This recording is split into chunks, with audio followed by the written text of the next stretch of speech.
Okay, welcome back to another video lecture for section 2.7, unit 3. 2.7 discusses graphing techniques, and I'm going to kind of do a little bit of a no-no here and tell you for most of these things on your homework, you can literally use this guy and it will do most of it for you. There are some problems where you will have to describe the transformation to get from one thing to the next. And if you have memorized what I asked you to memorize in section 2.6, the parents, then what you can do, for example here, is you can recognize that the parent function of the absolute value function is, of course, the absolute value function. And then you can draw both the parent and the function that they asked you to graph on your calculator. There's the parent, there's the new one. What is the difference between this and this? How has it changed? Well, it's been flipped over. It's been reflected across the x-axis. And then you can use your geometry skills to describe the transformation. Okay, that being said, I am going to show you kind of the proper way to do it. I'm going to go ahead and put the main point of the lesson here early, so if you kind of tune out or don't pay attention later, you're not missing anything because I've already shown you the main point. The main point is that the way that these expressions, and what I mean by expressions is this part right here, the thing that tells you, this is like a set of instructions that tells you how to graph something. If the change to the parent happens inside the parentheses or inside the operation, inside the radical, inside the absolute value brackets. Example, the negative symbol is outside the absolute value bars. On this one, the negative symbol is inside the absolute value bars. Okay. If it happens inside, that changes the input, that changes the graph in the left, right direction, and it usually does kind of the opposite of what you think it does, which means if it says -4, you are tempted to say that goes to the left, but it actually goes to the right. It's the opposite of what you think it is. If the change to the parent happens on the outside of the parentheses, outside of the absolute value bars, outside of the radical, that modifies the output, which changes the up-down direction, and it does exactly what you think it does. If it says +1, it goes up. If it says -1, it goes down.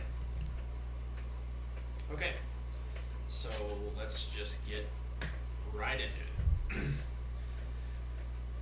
One little forward note about this that I just forgot. There's a lot of notational garbage surrounding this that can be very, very confusing to try to memorize. If you memorize these two things right here, inside input, left, right, opposite, outside output, up, down, you're going to be a little bit better off than trying to memorize all the notational garbage that goes with this.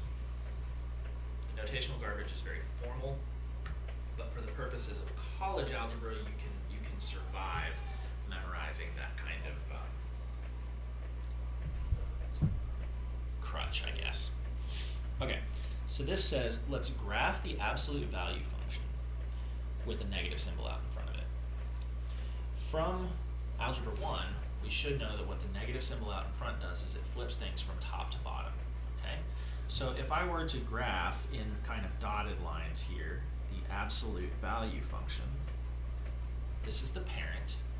I need to take every point on this thing and flip it over the x-axis. So this point should go here, this point should go here, this point should go here, and so on. This point should go here, this point here, this point here, and of course you see that what we get is a flipped over version of the parent. The solid line is the graph that it asked us for, the dotted line was just the parent. Okay. Now, the next thing you can look at here is the absolute value of -x. Well, you can use a little bit of common sense here. The absolute value of negative anything is just a positive version of that thing. So this is actually just the absolute value of x. Okay, well, we know how to graph that. It's just this graph that I asked you to memorize in section 2.6. And we're done. Now, when we want to reflect across a particular axis, we can do this to any function, not just the absolute value function. If you put a negative symbol outside of that function, it will reflect across the x-axis, and this was supposed to say x-axis, but I wrote it all on one line. And then if a point xy lies on the graph of y equals f of x, then the new point will be x comma negative y. Because what we're modifying here is the outputs. In other words, if I have a list of points and I want to reflect them, all I have to do is change the symbol of the y values. If it's positive, make it negative. If it's negative, make it positive, and that gives me the new set of points that I'm graphing. Okay. If you want to reflect something across the y-axis, that's kind of like flipping it from left to right this way. Not from top to bottom, which is what this first one is, but from left to right or right to left. Then what we do is we put the negative symbol inside of the parentheses, inside of the function. So that's reflected across the y-axis, and again, this is supposed to be y-axis, but I wrote it all on one line. And it says that if the point xy is on the graph, then the point negative x comma y is on the graph. So all I have to do is change the symbols of the x coordinate to get the output values. That's negative x comma y. Okay. So reflection's pretty easy.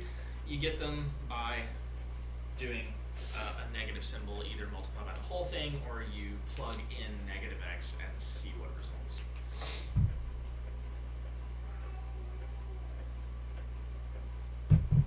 Translating a graph vertically is very simple. To translate a graph up and down, all you have to do is add a number on the outside of it. So we have x squared, no parentheses or anything, and we just add 2 to it. It says take the parent function of x squared, which is this dotted line parabola,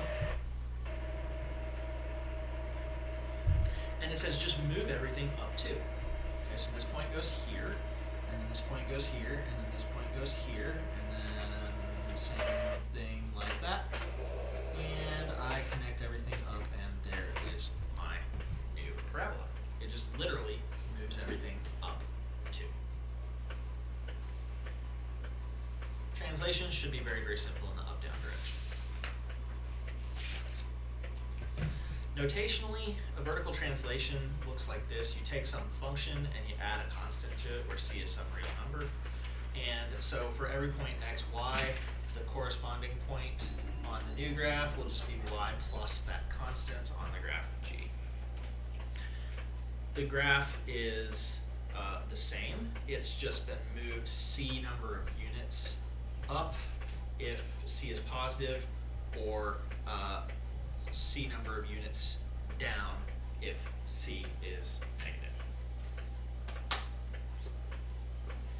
The graph G should just be a vertical translation of f. Again, notationally, this is kind of rough to memorize, so what you need to know is if you have a plus or a minus on the outside of a graph, just move it up or down. That's it. That's all that this says. Translating a graph horizontally, this is one that you need to like star as potentially being a problem for some of you. And that's because this is going to be a little bit counterintuitive to what you like think right off the bat. So here again, remember, inside input, left, right, and it does kind of the opposite of what you think. Outside output, up, down. When we translated it vertically, we saw that we had x squared plus 2, but now we have x plus 4 squared.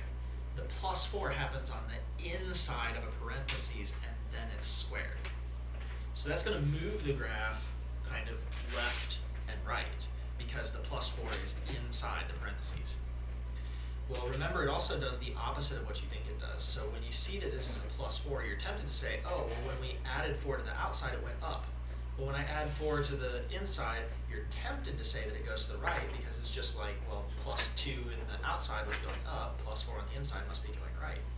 But always remember that it's the opposite of what you think it is, so it needs to actually go to the left 4 units. And one way you can think about this, I'm going to draw the parent. Here's the parent.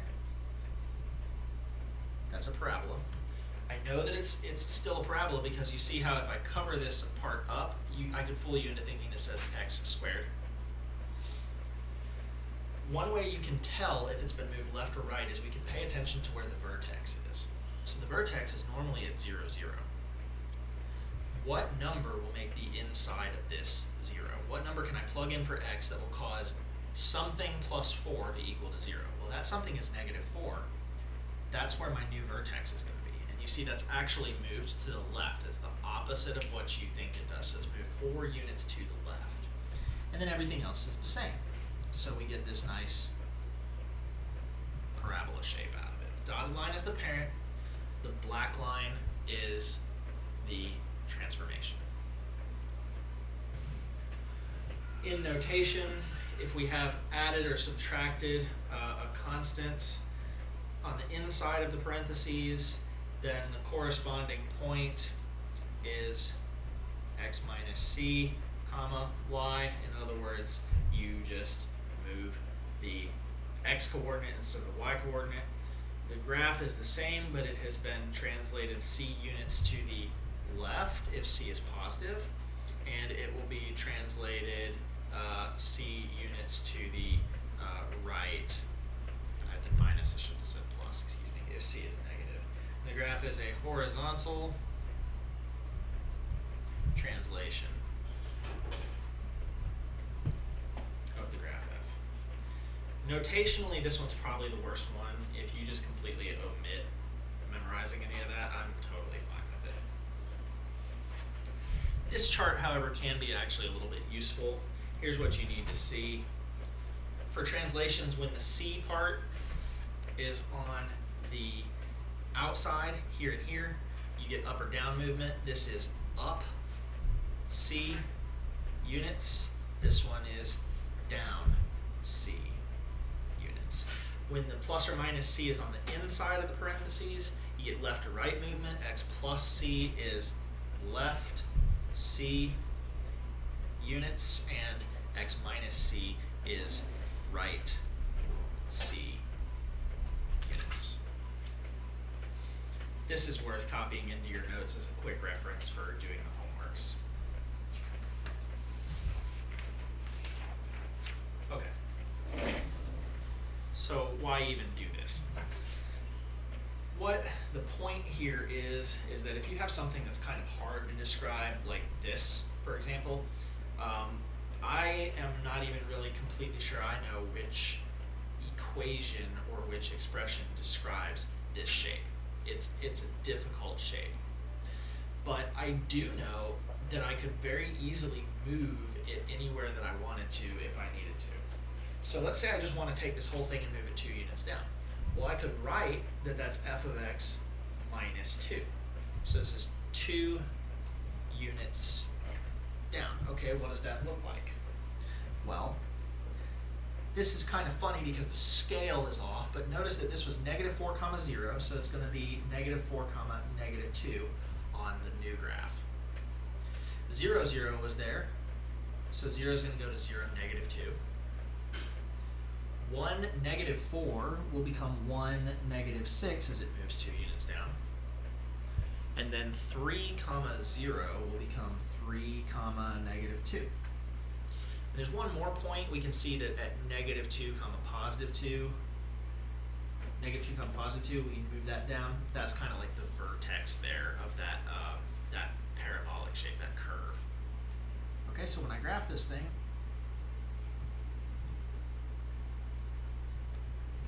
I get something that looks like this.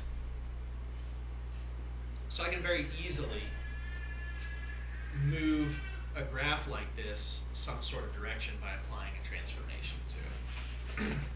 So let's say I want to move it left or right. Here I have an inside change. Inside the parentheses means left, right. It does the opposite of what you think. So we see -2. This means we're going right 2 units. So I'm going to do the exact same thing here. -4 moved to the right 2 units will be at -2, 0. -2, 2 will move to 0, 2. 0, 0 will move to 2, 0. 1, -4 will move to 3, -4. And then 3, 0 will move to 5, 0. And then I can connect everything up. And you see that I have moved that graph to the right. Every time these are the same shape. These are the exact same shape from graph to graph. They're just being moved, slid around the paper. I can apply multiple transformations at once. For example, here I have f of x plus 1 plus 2. Okay, so the plus 2 part is easy. That's up 2 units. And then the plus 1 inside the parentheses, remember that's left and right movement, and it's the opposite of what you think it is. So this is left 1 unit, up 2 units. All right, so -4, 0 needs to go to -5 to go left, and then up 2 units. I know that the vertex had to be left 1 unit and up 2. 0, 0 will go to -1 to go left and up 2. 1, -4 will go left 1 unit to go to 0 and then up 2 to go to 0, -2. And then 3, 0 will go left 1 unit to go to 2 and up 2 to go to 2. And then again, I can connect everything up. And you see that I have the same shape. It's just been moved around in space. If I want to reflect things, I can put a negative outside or a negative inside. Remember, outside modifies the outputs. It has the effect of flipping things up to down. So if I just take all those points and I flip them over, what I'm really doing is I'm putting anything that was above the x-axis, this part, below the x-axis, and anything that was below the x-axis, this part, will be above the x-axis. Okay, so let's do that. We had -4, 0. If I put a negative in front of 0, the output, remember outside modifies the output, so that's the y coordinate. -4, 0, put a negative in front of the 0, it stays 0. 0, 0, put a negative in front of the y 0, it's still 0. And then 3, 0, put a negative in front of the 0, it's still 0. Okay, we had -2, 2, which was right here on the original graph. If I put a negative in front of the y coordinate, then I'll have -2, -2.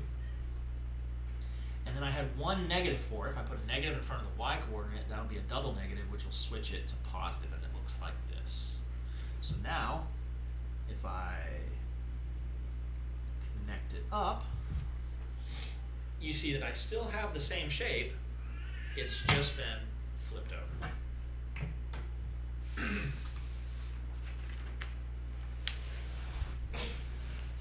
Alright, lastly, we need to talk about stretching and shrinking graphs. This one, again, we have inputs and outputs. It's easiest to show this using a table of numbers. So I'm gonna, I don't know why I'm doing a number line, excuse me. I'm gonna do an x and a y. This is just a two-way table with x coordinates and y coordinates right here. And I'm doing this for the graph of x squared, y equals to x squared. And the reason I'm doing that is because that's what all these graphs are.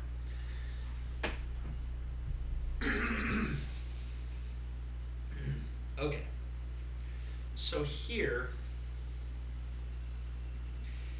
Here, I want to look at the effect of applying a scale factor. Now, notice here that when I have just like 2x squared, this is outside of the parentheses because you're just taking x squared, it's already been squared, and then you're multiplying everything by 2. So that's an outside change which modifies the output values and it stretches it in the up and down direction. Now with stretching, it's going to be really hard to tell whether it's been stretched or shrunk in the horizontal or vertical direction. You're kind of going to have to use your common sense on the Pearson answer choices. But the reason for this is because they both kind of look the same. Like they have a very similar effect. I can do a horizontal stretch that mimics a vertical stretch. In other words, it could be an equivalent relation to do a vertical stretch later that ends up being the same thing as a horizontal stretch. It's kind of weird like that, but I just want to show you what the difference is here using this two-way table. Okay, so if this is x squared and I want to produce the two-way table for 2x squared, then notice that the 2 is on the outside of the parentheses, so it modifies only the output values, meaning the only thing that's changing here are the y's. The x's do not change. Okay, so if I multiply 4 by 2, I get 8. 1 by 2, 2, 0 by 2, 0, 1 by 2, 2, 4 by 2, 8. Okay, so what does that look like on a graph? On a graph, I had 0, 0. This is the parent.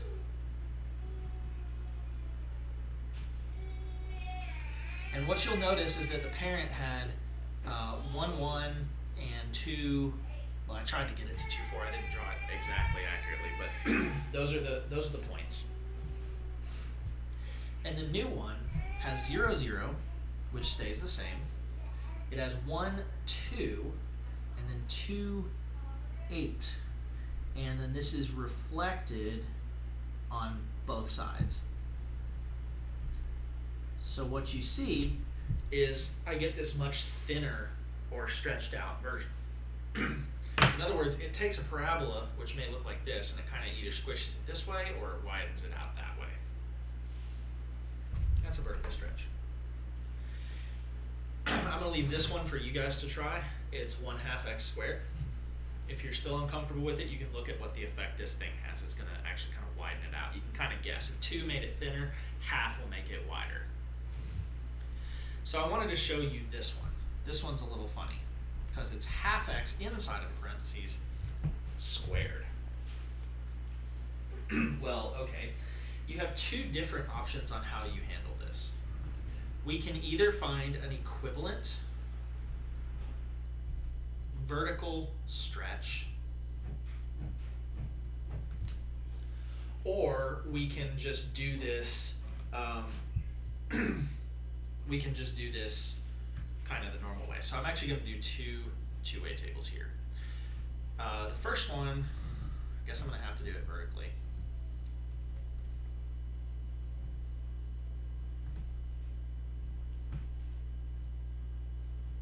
Okay. Notice that the 1/2 is on the inside of the parentheses. Inside means it modifies the input values. Those are the x coordinates. Okay, so what that does, if normally -2 corresponds to 4, well then plugging in -2 and then taking 1/2 of it should kind of move where this thing goes. So -2, take 1/2 of it is -1, square it, that's 1. So -2 actually ends up here. You see that -2 used to correspond to this point, and the 1/2 has made it jump 1 point in. Well, okay. Think about a way that we could get 4. Okay, well if you plug in 4, or -4, and you take 1/2 of it, that's 2, and then 2 squared is 4. So plugging in 4 results in 4, and plugging in 0 results in 0. Okay, so what happened from here to there? Notice that 1/2 on the inside had the effect of doubling the input coordinate. So it did kind of the opposite of what you think it does. Inside input, opposite of what you think it does. Now that can be really, really confusing for some people, so that's actually not my favorite way to do it. My favorite way to do this is just to say, okay, so this is 1/2 x all squared.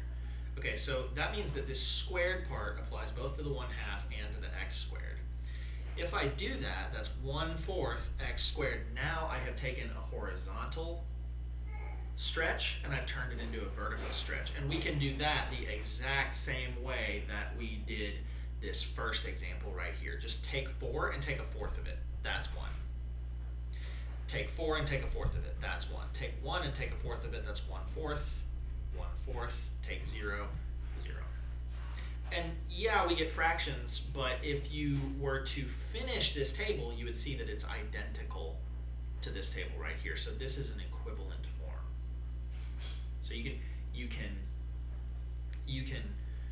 draw your graphs that way. Now that being said, for most stretching and horizontally or vertically, guys, seriously, get on the calculator and look at it and then describe the transformation. Okay, get on the calculator. It's not worth sitting there with all these ordered pair points and trying to figure out which one is which, because if you have the tool that will graph this thing for you, use the tool.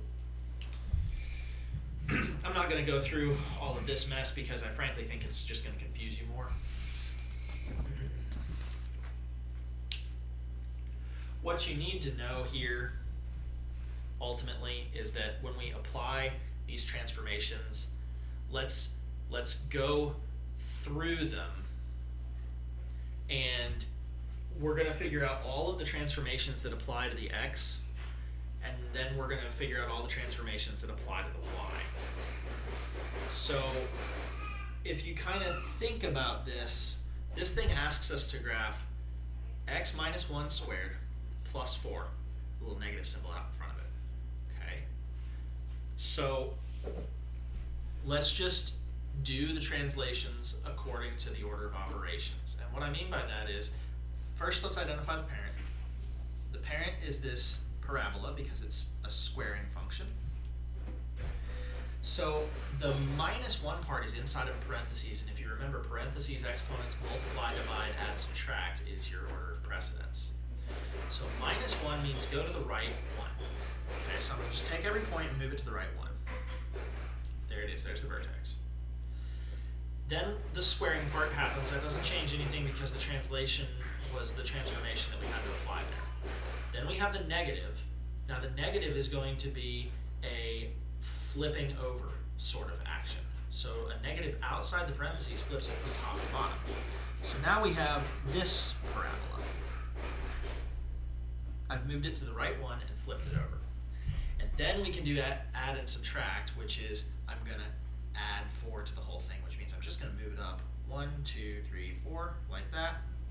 And this black line is what I get. Okay. So when we apply translations, work from the inside most transformation to the outside most transformation. And we had 2 outside transformations here, a negative and a plus 4. But notice that all of this stuff is kind of smashed together by multiplication, so we consider that closer than addition or subtraction. Same thing here. I've got an absolute value symbol. All right, so my parent is this. Now, it wants me to move everything to the left 3, inside input left, right. So there's the vertex. And then it wants me to multiply all of the outputs by -2. So normally this would be 1, 1. Multiplying by -2 would make it at the -2 spot right here. Okay. So when it was at 2, then it would be 4. And when it was at 2, then it would be at 4, and so on.